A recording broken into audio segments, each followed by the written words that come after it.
Ito na siya, the first great buy for 2022, si Redmi Note 11. New design, more powerful, better camera, better everything. When you move around the phone, it's really smooth. It's very, very smooth. I think it really has something to do with the 90Hz display. Wow, wait, I'm really impressed by this phone. Hey guys, it's your Tagal Mary, and who will also press hard yung kanyang pinakalikod. Wala siyang flex.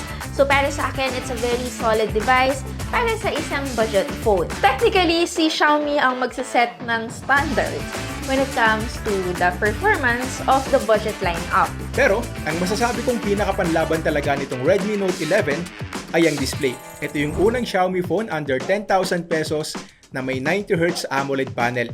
Matingkad, may deep blacks, hanggang 1,000 nits ang peak brightness, so maliwanag at magagamit talaga natin ng maayos kahit sa labas. 6nm process technology means that it is more battery efficient than its contemporary chipsets. Now, this phone does charge relatively fast with the 33-watt charger included in the box, so you can charge that 5,000 mAh cell to 100% in just about an hour.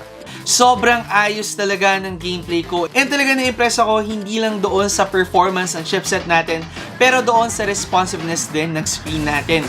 Nakakatuwa na maglaro ng mga FPS games dito sa ating Xiaomi Redmi Note 11. Tapos kung sakaling plano nyo pang maglaro ng matagalan, this time around, hindi ko na na-experience ang thermal throttling dito sa phone na to. And if naghanap ka ng isang phone under 10,000 pesos na talagang covers all the basics at maganda ang performance, well-rounded, masasabi kong currently sa market natin, this is probably the best phone under 10,000 pesos.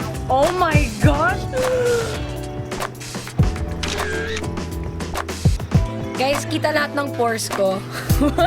The camera is already good, but I can't imagine the camera quality kapag daylight. I'm so excited to game with this phone, of course, on my new Redmi Note 11. It's such a sleek phone. Of course, if you guys are looking to upgrade your phone right now, switch to the new Redmi Note 11 and you guys will not regret it. I can't wait to see all of your posts using the new Redmi Note 11. Grab yours now.